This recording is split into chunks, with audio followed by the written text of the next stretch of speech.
Finally, the moment you guys have been waiting for. Does the OBS drift? Today we're going to be buttoning up everything on the rear end, and then we're going to take it for a rip and see if this thing gets down. I already kind of know that it does, but, you know, we haven't really went and drifted it and used the hydro and dumped the clutch in second, third gear, you know, like, I know it can do burnouts and whatnot, but I don't really know if it has good angle, if it steers nice, if it, you know, if the e-brake works nice. So that's what we're going to do today. I already got the track bars on this side. I'm going to throw the track bars on the other side. Got the track bar ready to go in down here. This thing came with a 12-bolt rear end. I don't even know what it came out of or anything. I just know it has a Detroit True Track, so that's really good. Also, I do have these guys. They're gonna clamp the front of the leaf spring and help with wheel hop. Let me show you. Basically, you got the little helper leaf here. What you do is you clamp these together, give it a lot more strength so it doesn't go up and down right here. That's what happens when you wheel hop. It'll basically make these things go up and down. This is gonna hold it a lot stronger, as well as the track bars right here. So let's get it going. Real quick on these track bars, really simple out back. Just take this plate off, put the new one on. In the front, bolt it on each side. I like to use the lowest setting. And then you want to adjust it so that's perfectly in line and only about an 1/8 inch gap or so. Leaf spring clamps, I usually put them right about here. I'll spray some WD-40 on them.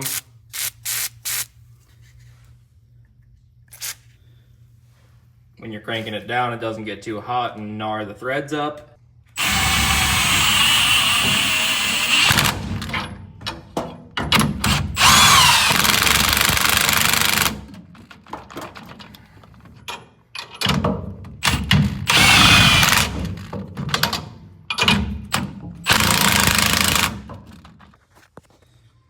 All right, got this all dialed in.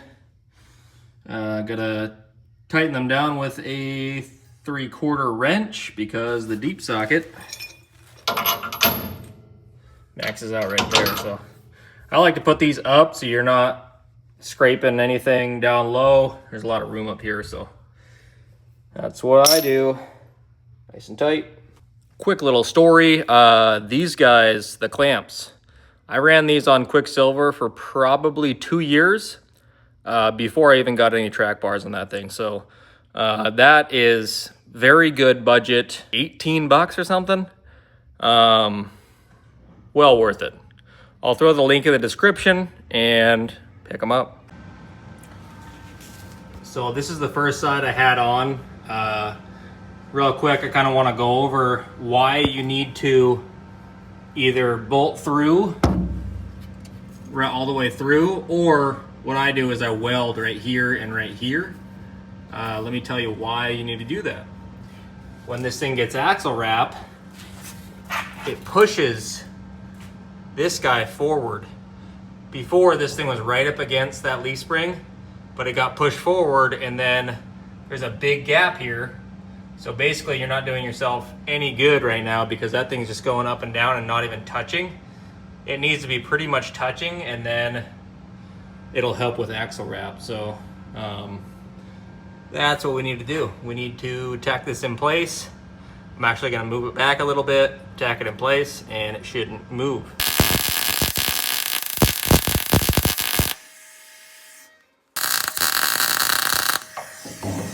Got the boy Easton pumping the brakes for me so I can bleed these brakes some more. The hydro's not really working, so trying to get the hydro to work. And I busted a line, so I had to actually get a new line and put it on. So we're through that mess, and yeah. You ready, dude? Yeah. This kid's kind of a legend too. Let's go, boy.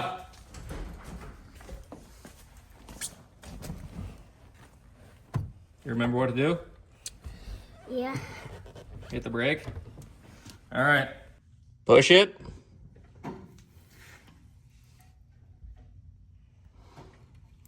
Okay, let off. Pump it 2 times.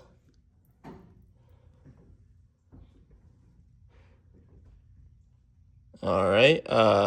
Push it all the way down. Checking the transmission fluid. Why would they put that there? I don't have that tool. Now I do.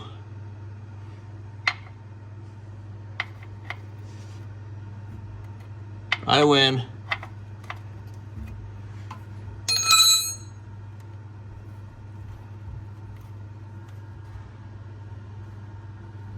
Just kind of checking the fluids, making sure that we have fluid.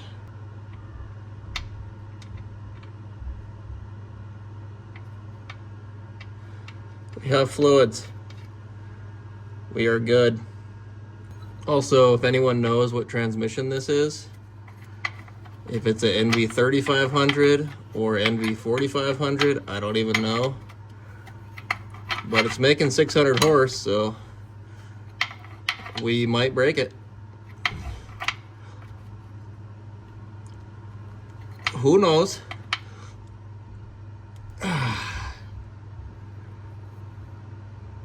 I'm not saying this is the best way to do this, but it's definitely better than a bungee. My welds aren't even that bad, let's be honest. Come on, guys. Give me a little something here. Should hold.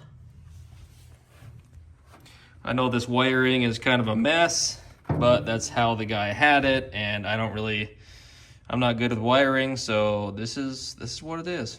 And finished product.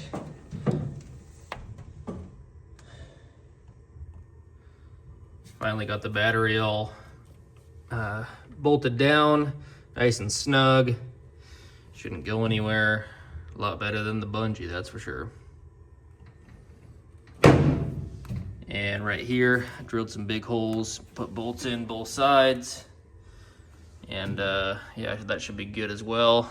Back on the grind this morning. Yesterday I had my boy help me bleeding the brakes, and we were able to get the hydro to work good. Really happy about that because that was kind of a pain. Bleeding it took probably an hour or so. But got that all figured out. Had to replace a couple lines because they cracked. Now we're on the front end. All I have to do is do the one side. I already put the white wheels on this side. Made sure everything's snug. Got to do that on this side.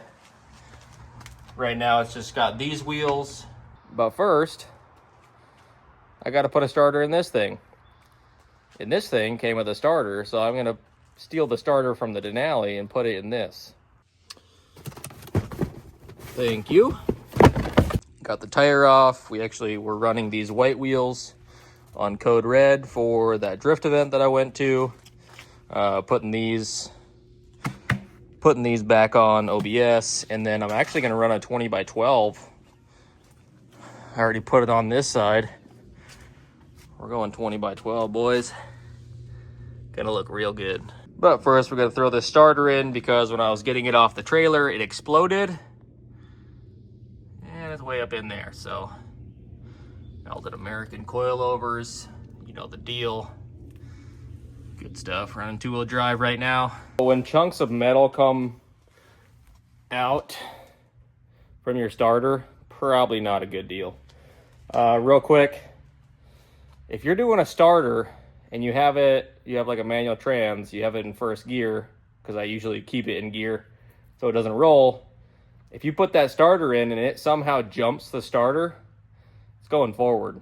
And I was underneath it and I'm like, dude, that's not good. So I put it in neutral, just in case. You know, I didn't really think about that could happen actually. So be really careful on that. Got the starter in, put the wheel on, see if it starts up. All right, first start with the new starter. See how she does. Come on, Betsy.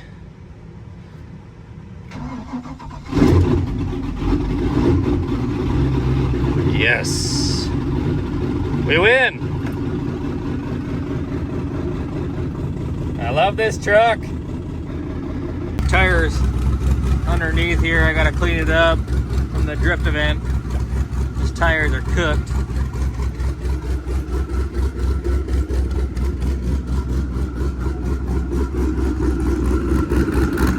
There you go. That's when you know you had a good time. Alvin American, oh yeah. Time to clean up. Better give this thing a little rip, make sure it's good to go. With the meats out back. Code Red's good. Probably only like 9-10 pounds, so it's a little lower than before, but she's a ripper. She's a man. Back to this thing. When this is open, don't push the brake pedal because all of this. Dang it. Alrighty folks, I think we're done. We got the wheel on, matching wheels all the way around,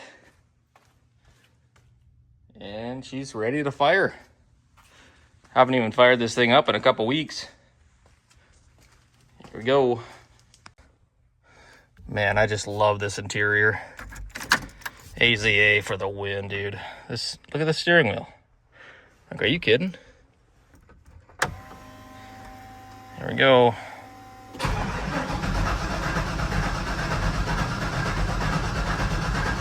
Come on.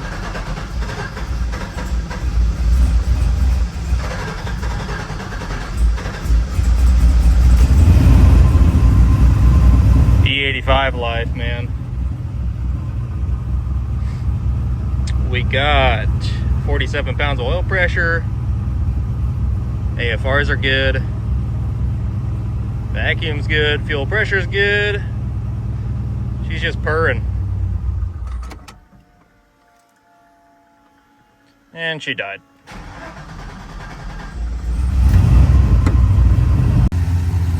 Ah, E85 life. Smelling good. And looking good. Chewy. And what do you know? It broke down again. Best drive yet. Rear end was good. No wheel hop. Pretty much non-existent. So that was awesome. Was coming back. I was like a quarter mile from home. Freaking thing dies. I think it's the fuse for the fuel pump because I can't hear it turning on. I'm just sick of looking at this thing at this point, so we're gonna get back on it in a day or two and wrap this thing up and go for an actual drive, slide it around, do all the things. But it's driving really good, making good boost, no wheel hop, the hydro works, so we're heading in the right direction. And it looks like I found my problem.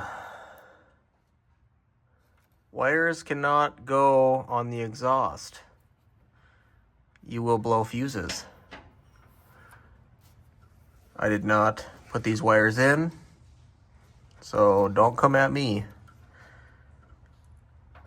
This whole thing has just been ridiculous. So many things that need fixing.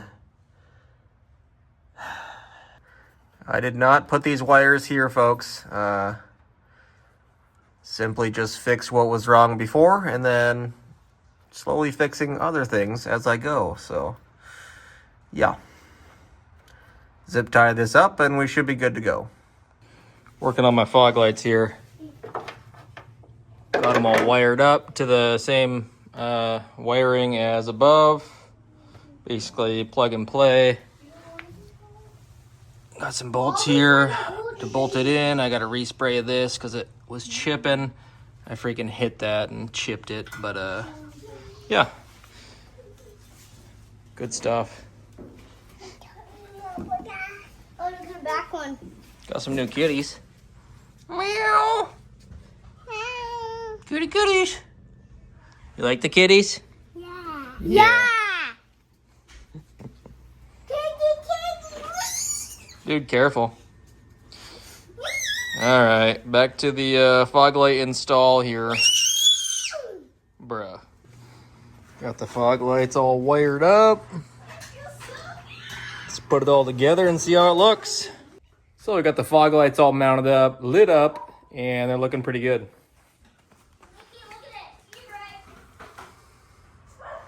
Chewy. And finally, the last piece of the puzzle. Oh, sweet Betsy Johnson. These things look beautiful. These are actually OBS, so bolt this on the top, and then they have the other style to bolt to this. So that's real nice. Shout out to Alden American. You guys are the jam. Always supplying the goods, made in the USA. Love to see it. OBS gonna be ripping here shortly, folks. Well, after a couple hours getting these guys all dialed in, oh yeah, looking fresh up here, or down here, whatever. This other shock here, looking good. A little bit of surface rust, never hurt nobody. Finally got some shocks, got some track bars, got some clamps on the leaf springs. 12 bolt here with a Detroit True Track in there. She's about ready to go do some drifting. That was the last thing I needed to do before really testing it out. I did take it for a drive after the track bars and leaf spring clamps, and it was really nice. Then my fuel pump decided to quit, so yeah, I was able to dump the clutch, second gear, and just do burnouts and slide around and not have any wheel hops. So that's a huge deal. I'm sure these shocks are only going to help. So yeah, let's take it for a rip.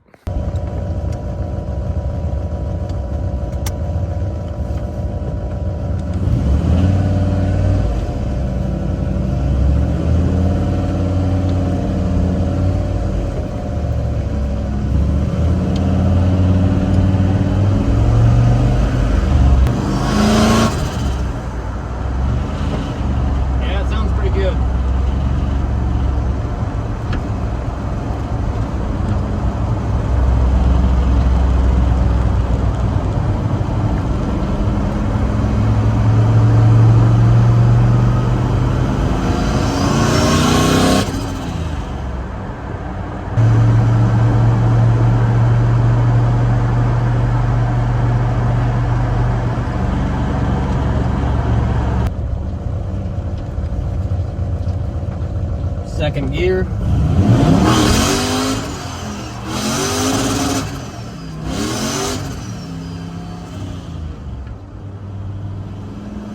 Oh wow.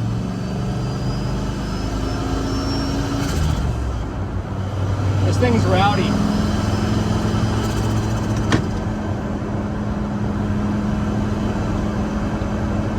Yeah, go.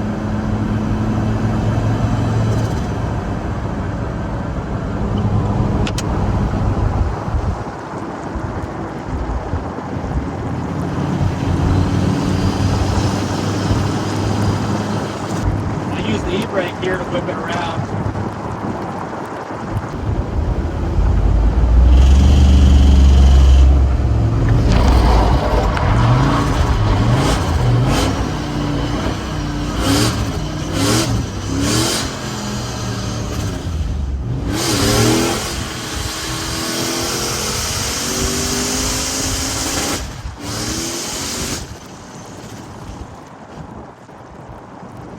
That was third gear, like nothing. Wow, this thing is rowdy. Holy crap. That's just crazy. I don't know if you can see the marks, but there's the marks.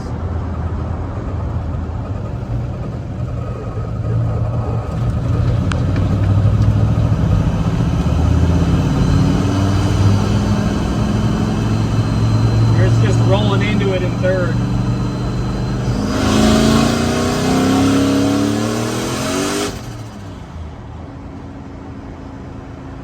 cooked him at the top of third there. Little second gear cooker in the OBS for you.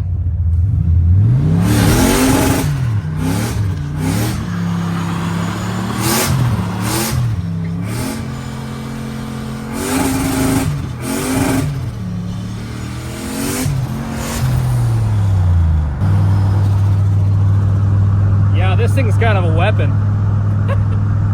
Oh, that thing's sick. Alrighty guys, that was the first time I've actually driven that thing, like, to really see like what it can do. And I'm not gonna lie to you, I thought I was gonna build this thing and sell it because it was giving me a lot of problems and I probably should sell it for financial reasons. But after this drive, I'm not actually sure. I'm gonna have to rethink some things because this thing is, it's rowdy, very rowdy, sounds good, zero wheel hop, 2 tires all the time. It's incredible. So I don't know, I gotta see if I can keep this thing. Finally got to go slide the OBS around. Hopefully I can get some outside footage sometime, but man, I've been so busy. So I'm glad I was able to at least take it for a test drive, bring you guys along. I can finally drive the OBS like I wanted to, like I thought it could, and really stoked about that. The Denali is kind of next on the list, so that's going to be a lot of work. But this one right now is just good. So I actually have some 99 to 06 seats coming for it. These bucket seats are terrible, so get some 99 to 06 seats in there, and hopefully it'll be a good cruiser. So with that being said, subscribe to the channel, and we will catch you on the next one.